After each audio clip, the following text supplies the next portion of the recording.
लग्न झाल्यावर प्रतिभा तिच्या सासरी पोहोचली. लग्न झाल्यावर कार्यक्रम झाल्यावर एक एक करून सगळे पाहुणे निघून गेले. पण तिची नणंद आणि तिच्या नणंदचे 2 मुले तिथेच 2 दिवस राहिले. प्रतिभाला सासू आणि सासरे नव्हते. ते खूप आधीच देवाघरी गेले होते. त्यामुळे प्रतिभाची नणंद निशा माहेरी राहिली होती. निशाने प्रतिभाला खूप प्रेम दिलं, कारण तिला सासूची आठवण येऊ नये. भावाच्या लग्नाची सगळी जिम्मेदारी निशाच सांभाळत होती. घरातली प्रत्येक कामं निशाने प्रतिभाला समजावून सांगितलं होतं. प्रतिभा पण खूप प्रेमळ स्वभावाची होती. त्यामुळे निशाचं मन तिने लगेचच जिंकून दाखवलं होतं. निशा या गोष्टीसाठी निश्चित होती की तिच्या भावाला अंकुशला खूपच चांगली जीवनसाथीनी मिळाली आहे. आता तिला तिच्या भावाची काहीच काळजी करण्याची गरज नव्हती. तर दुसऱ्या दिवशी निशा तिच्या सासरी चालली होती. जाताना ती प्रतिभाच्या गळ्यात पडली आणि म्हणाली की माझा भाऊ अंकुश मनाचा खूप मोठा आहे. तो तुला कधीच त्रास देणार नाही. तू पण त्याची चांगली काळजी घे आणि कधी पण तुला माझी गरज असेल तर फोन करत जा. मी नेहमी येतच राहील. सासर आणि माहेर मध्ये फक्त 4 तासाचं अंतर आहे. यावर प्रतिभा निशाला म्हणाली की ताई, तुम्ही अजिबात टेन्शन घेऊ नका. मी अंकुश यांची चांगली काळजी घेईन. प्रतिभाने निशाचा आशीर्वाद घेतला. निशा अंकुशपेक्षा 5 वर्षांनी मोठी होती. रिक्षा आली होती. नणंद निशा ऑटोमध्ये जाऊन बसली. परंतु दोन्ही पण मुले ऑटोमध्ये बसण्यासाठी तयार नव्हते. प्रतिभा प्रेमाने त्या मुलांना म्हणाली की जावा, मम्मीपाशी जाऊन बसा. पण निशा म्हणाली की नाही, आता तू आली आहे म्हणल्यावर ते दोघे इथेच राहणार, कारण ती पुढे बोलणारच होती पण शांत बसली. निशाचं बोलणं ऐकून प्रतिभा तर अवाक झाली. प्रतिभाच्या लग्नाला फक्त 2च दिवस झाले होते. त्यामुळे आताच नणंदला काय म्हणणे तिला योग्य वाटले नाही. नणंद गेल्यावर प्रतिभाच्या डोक्यात अनेक प्रश्न थैमान घालू लागले.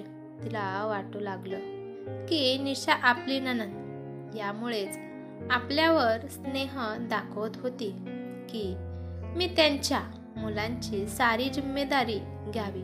पण त्यांची ही योजना आहे या बाबतीत मला एकदा तरी सांगायला पाहिजे होतं. तिच्या मनात राग निर्माण होऊ लागला.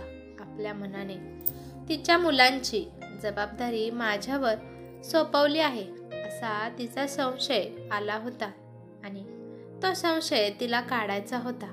त्यामुळे ती संध्याकाळी अंकुशची येण्याची वाट पाहू लागली. अंकुश घरी आल्यावर त्याला प्रतिभाने चहा पाणी दिलं. प्रतिभाने तिच्या मनाला शांत केलं आणि अंकुशला रिलॅक्स पाहून ती प्रेमळ शब्दात म्हणाली की अंकुश, निशाताईची मुले आपल्यापाशी इथेच राहणार आहेत का? अंकुश तिला म्हणाला की ते दोन्ही पण मुले निशाताईची नाहीत. ती दोन्ही पण मुले माझी आहेत. माझी पहिली बायको जेव्हा मरण पावली तेव्हा हे दोघे पण छोटे छोटे होते. त्यामुळे निशाताई या दोघांना सांभाळण्यासाठी घेऊन गेली होती. अंकुशचं बोलणं ऐकून तर प्रतिभाच्या पायाखालची जमीनच सरकली होती आणि ती त्याला ओरडत म्हणाली की अंकुश, तुमचं पहिलं लग्न झालं होतं आणि तुम्ही हे मला का सांगितलं नाही? तुम्ही मला धोका दिला. प्रतिभाच्या बेंबीच्या देठापासून ओरडून अंकुशला म्हणाली. प्रतिभाला वाटू लागलं की काहीतरी वाईट प्रसंगाला ती सामोरी गेली आहे. जे काही आता घडलं त्याबद्दल तिने कधीही स्वप्नात पण विचार केला नव्हता. अंकुश काही वेळ आश्चर्याने प्रतिभाकडे पाहू लागला. त्यानंतर तो हळू आवाजात म्हणाला की मी तुला खरंच काही माहीत नाही. मी तर तुझ्या भावाला सगळं काही खरं सांगितलं होतं. हे बघ, मी तुला कोणताच धोका दिला नाही. हवं तर असेल तर तू अजून पण माझ्या पिंजऱ्यातून तू आझाद आहेस, पण असं माझ्यावर आळ घालू नकोस. तू कधी पण हे घर सोडून जाऊ शकतेस. अंकुशचं बोलणं ऐकून प्रतिभाला तर चक्कर झाली, कारण भावाबद्दल सत्य ऐकून तिला काहीच सुचत नव्हतं. आता खरी चूक अंकुशची नसून तिच्या भावाची होती. तिचं एवढं डोकं दुखू लागलं की तिला वाटलं की आता तिचे डोके आता विचाराने फुटून जाईल. तिने दोन्ही हाताने तिचं डोके धरून ठेवले आणि डोक्याला हात लावून ती मोठमोठ्याने रडू लागली. रडत असताना तिला अचानक चक्कर आली आणि ती खाली पडली. तिच्याकडे बोलण्यासाठी आणि ऐकण्यासाठी काहीच राहिले नव्हते, कारण तिचे सगळे स्वप्न तुटले होते.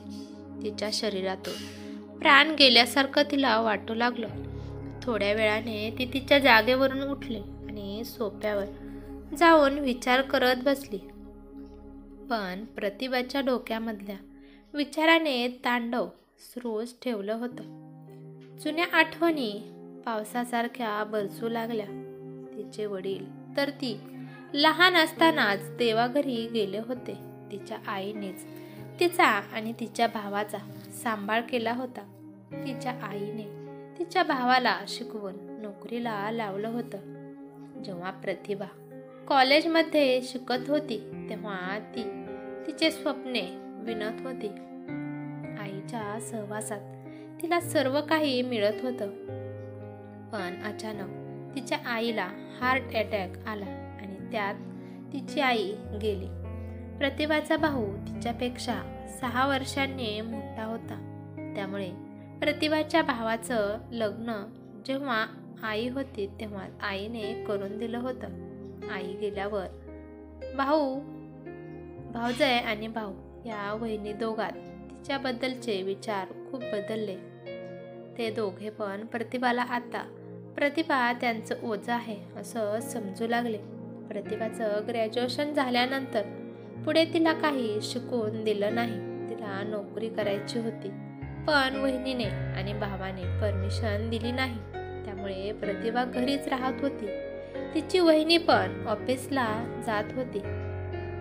त्यामुळे घरातली सगळी कामं आता प्रतिभालाच करावी लागत होती. प्रतिभासाठी अनेक स्थळे येत होती, परंतु आता प्रतिभा वहिनीचे चांगलीच कामे करत होती. त्यामुळे वहिनीला वाटलं एवढ्या लवकर प्रतिभाचं लग्न करायची काहीच गरज नाही. त्यामुळे प्रतिभा आता तिच्या वहिनीची हक्काची मोलकरीण झाली होती. बघता बघता तिच्या वहिनीला 2 मुले झाले. बघता बघता प्रतिभाचं वय 30 वर्ष पार होऊ लागलं. आता डोक्यावरून पाणी जाऊ लागल्यामुळे शेजारच्या पाहुण्यांनी मित्रांनी मिळूनच लग्न करा म्हणून त्यांच्यावर प्रेशर टाकला. पण प्रतिभाचं वय जास्त झाल्यामुळे तिचं लग्न होण्यासाठी खूप प्रॉब्लेम येऊ लागले. काही मुले येत होती, पण खूप हुंडा मागत होती. त्यामुळे लग्न जमत नव्हतं आणि शेवटी प्रतिभासाठी अंकुशचं जो 2 मुलांचा बाप आहे त्याचं स्थळ आलं आणि भावाने आणि वहिनीने तिला अंकुशचं सत्य न सांगता तिचं लग्न लावून दिलं. प्रतिभाच्या मनात तिच्या भावाबद्दल आणि वहिनीबद्दल घृणा निर्माण झाली. अचानक तिच्या पुढे अंकुश येऊन उभा राहिला. अंकुशला पाहून तिने तिचे विचार थांबवले.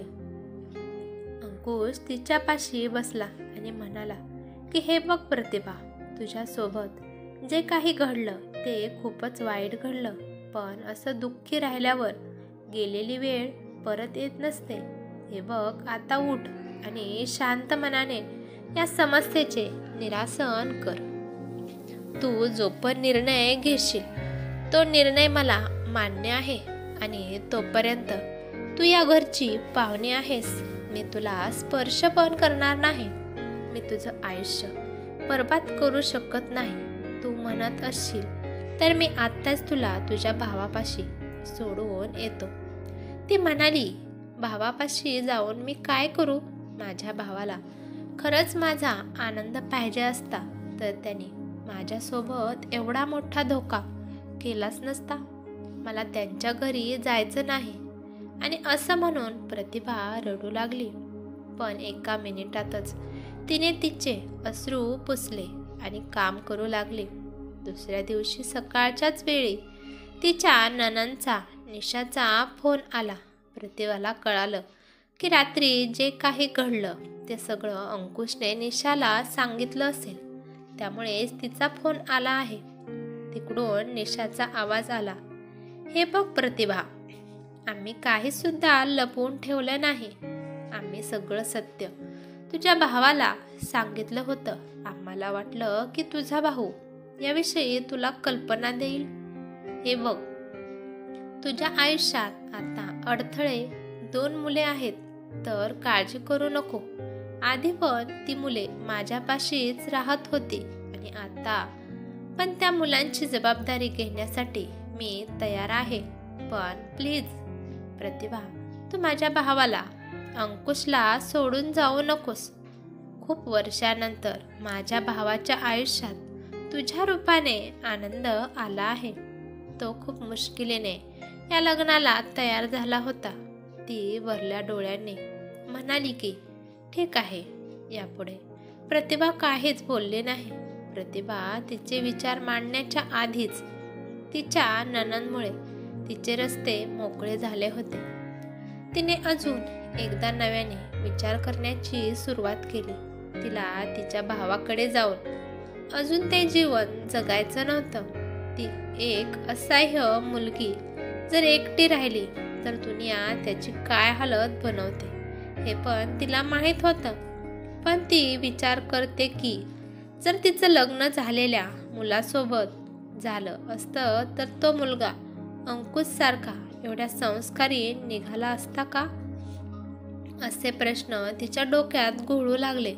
यामध्ये अंकुशची काही चूक नाही. तो अजून मला स्वतंत्र करण्यासाठी तयार आहे आणि एवढे प्रेमळ नणंद मिळणं पण अशक्य आहे. अंकुश आणि निशा या दोघांचं भाऊ बहिणींचं प्रेम पाहून ते या प्रेमासाठी काही करायला तयार आहेत. निशाने तर भावाची मुले एवढ्या वर्ष सांभाळले आहेत, तर भावासाठी किती तिने त्याग केला आहे. पण तिला भावाचं प्रेम भेटू शकलं नाही याची खंत वाटू लागली. मुले पण आता पहिले प्रतिभापाशी येण्यासाठी घाबरत होते, पण आता मुले पण बिनधास्त प्रतिभापाशी येऊन बसत बोलत होते. जे तिकडे जाईन तिकडे तिच्या मागे येत होते. एवढ्या सोन्यासारख्या परिवाराला ती कशी त्यागणार होती? जर नातं व्यवस्थित असेल तर आनंद नक्कीच मिळत असतो. सगळा आनंद प्रॉपर्टी धनदौलत असल्यावर मिळतो असं काही नाही. तिच्यापुढे तिच्यावर प्रेम करण्यासाठी सगळे तयार होते आणि त्याच प्रेमासाठी प्रतिभा तरसली होती. काही परिवारांमध्ये सुनांना किती खालच्या थराची वागणूक दिली जाते, पण इथे तर तिला सगळे सन्मान देत आहेत. तर मग अजून प्रतिभाला काय पाहिजे आहे? तिने तिच्या मनाला समजावलं की मी या परिवाराला सोडून कुठे जाणार नाही. आता हेच माझं सासर आहे आणि मुले पण माझीच आहेत. तिने तिच्यासोबत जे काही घडलं ते सगळं विसरून टाकलं आणि तिने प्रेमाने मुलांना जवळ बोलावलं आणि म्हणाली की बाळांनो, मी आता माझ्या घरी जाणार आहे. तुम्ही तुमच्या आत्याच्या घरी राहायला जाणार ना? ते मुले म्हणाली की नाही, तेथे बाबा राहत नाहीत. आम्हाला तुमच्यासोबत राहायचं आहे. प्लीज तुम्ही आम्हाला सोडून जाऊ नका. आम्हाला तुम्ही खूप आवडतात. असं म्हणून दोन्ही पण मुले रडू लागली. तिने प्रेमाने दोन्ही पण मुलांना तिच्या पदरात घेतलं. तिचं पण मन भरून आलं होतं. एवढं प्रेम तर तिच्या भावांच्या मुलांनी पण तिच्यावर दाखवलं नव्हतं आणि तिने तर मुलांवर लहानपणापासून माया लावली होती. प्रतिभाने लगेचच तिच्या नणंदला निशाला फोन लावला आणि तिचा निर्णय सांगितला. ती म्हणाली की ताई, मी कुठे जाणार नाही आणि मुले पण कुठेच जाणार नाहीत. मी मुलांना माझ्यापाशी ठेवणार आहे. प्रतिभाचं अजून बोलणं झालं नव्हतं तर तिची नजर अंकुशवर पडली. अंकुश तिच्या निर्णयाला ऐकून डोळ्यात पाणी घेऊन हसत होता. आपल्या नवऱ्याची नजर तिच्यावर पडली म्हणून ती पण लगेचच लाजली. ती तर फक्त अंकुशकडे पाहत बसली. ती हे विसरून गेली होती की तिच्या नणंदसोबत फोनवर बोलत आहे. ही कथा कशी वाटली ते मला कमेंट करून नक्की सांगा. कथा आवडली तर लाईक शेअर नक्की करा आणि चॅनलवरती नवीन असाल तर चॅनलला सबस्क्राईब करा. धन्यवाद.